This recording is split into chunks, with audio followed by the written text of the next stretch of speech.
बिस्मिल्लाहिर्रहमानिर्रहीम। प्यारे बच्चों, अस्सलाम वालेकुम। अलकलम एजुकेशन सिस्टम हरियाणकोट की तरफ से खुशामदीद। अच्छा बच्चों, आज class 9 subject physics chapter number 5 lecture number first में topic law of universal gravitation पढ़ेंगे।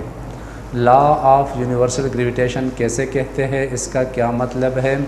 इसका स्टेटमेंट ये है, every body in the universe attracts every other body with a force which is directly proportional to the product of their masses and inversely proportional to the square of distance between their center is called law of universal gravitation।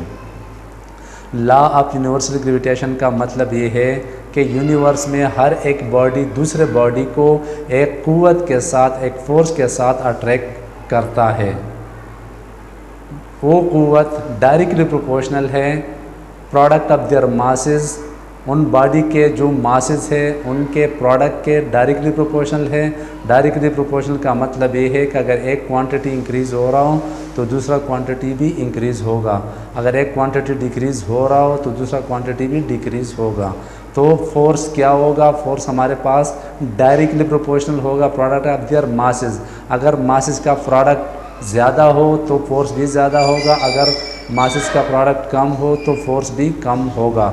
And inversely proportional to square of distance between their centre, और masses के बीच में जो distance है वो inversely proportional होगा force के। Inversely proportional का मतलब ये है कि अगर एक क्वांटिटी इंक्रीज़ हो रहा हो तो दूसरा क्वांटिटी डिक्रीज़ होगा, अगर एक क्वांटिटी इंक्रीज़ हो रहा हो तो दूसरा क्वांटिटी डिक्रीज़ होगा। तो अगर डिस्टेंस ज़्यादा होगा तो फोर्स कम होगा, अगर फोर्स ज़्यादा होगा तो डिस्टेंस कम होगा। इनवर्सली प्रोपोर्शनल का मतलब ये है। तो स्टेटमेंट हमें क्या कहता है लॉ ऑफ यूनिवर्सल ग्रेविटेशन का, कि यूनिवर्स में हर एक बॉडी दूसरे बॉडी को एक फोर्स के साथ अट्रैक्ट करता है और वो फोर्स डायरेक्टली प्रोपोर्शनल है to the product of their masses and inversely proportional है to the square of distance between them. चले आते हैं एक्सप्लेनेशन की तरफ। Consider two masses m1 and m2 separated by distance r between them as shown in figure. हमारे पास दो masses है m1 एंड m2 और वो एक दूसरे के साथ डिस्टेंस r से ओके यहाँ पर ये मास m1 है और ये मास m2 है, इनके बीच में डिस्टेंस क्या है, r है, और इनके बीच में जो फोर्स है gravitational force. As from definition में जिस तरह हमने बताया कि फोर्स डायरेक्टली प्रोपोर्शनल होगा product of their masses m1 and m2 and force is inversely proportional to 1 divide by r square, square of distance between them. Combine equation 1 and second, a1 और second equation को हमने combine किया m1 m2 divided by r square. To remove sign of proportionality हमने एक constant लगाया g मैंने लगाया तो fg is equal to g m1 m2 divided by r square. g क्या है, g इज़ ग्रेविटेशनल कांस्टेंट, ये ग्रेविटेशनल कांस्टेंट है और इसका वैल्यू क्या है 6.67 × 10⁻11 न्यूटन मीटर स्क्वायर पर kg square. Okay, it does not depend on the medium, ये आप लोगों ने याद रखना है कि g की वैल्यू हमारे पास मीडियम पर डिपेंड नहीं करता। ये मीडियम में क्या है, वैक्यूम, एयर, वाटर। अगर दो बॉडीज़ के बीच में वाटर आ जाए, एयर आ जाए या वैक्यूम आ जाए तो g की वैल्यू वही 6.67 × 10⁻11 होगी। Newton third law of motion and law of universal gravitation. Newton third law of motion और लॉ ऑफ यूनिवर्सल ग्रेविटेशन में क्या मुशाबिहत है। Newton third law of motion हमने पहले पढ़ा है कि अगर हमने कोई एक्शन अप्लाई करना है तो इसका रिएक्शन ज़रूर होगा।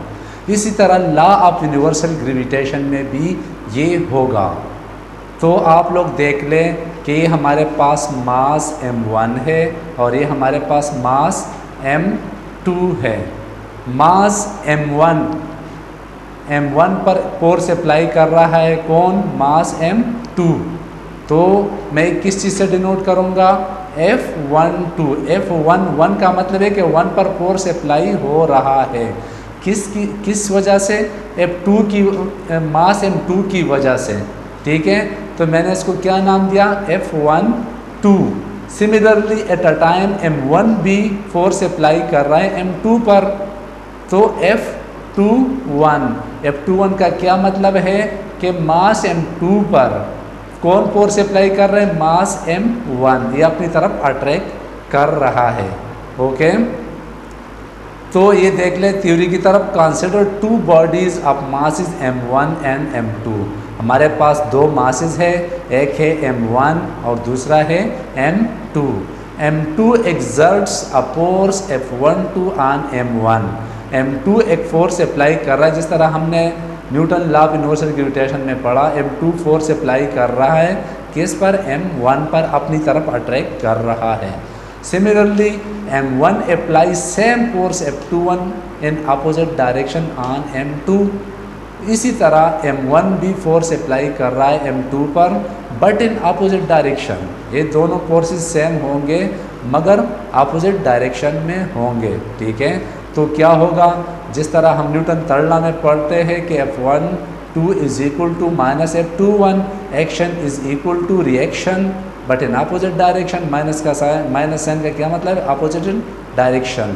तो यहाँ पर जो फोर्स है बीच में F12 और यहाँ बीच में जो फोर्स है F21, ये दोनों सेम है बट इन अपोजिट डायरेक्शन। आप लोग देख सकते हैं कि अपोजिट डायरेक्शन है।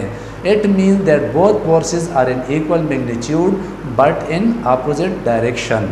ओके, तो ये Newton third law of motion और लॉ ऑफ यूनिवर्सल ग्रेविटेशन में ये मुशाबहत है।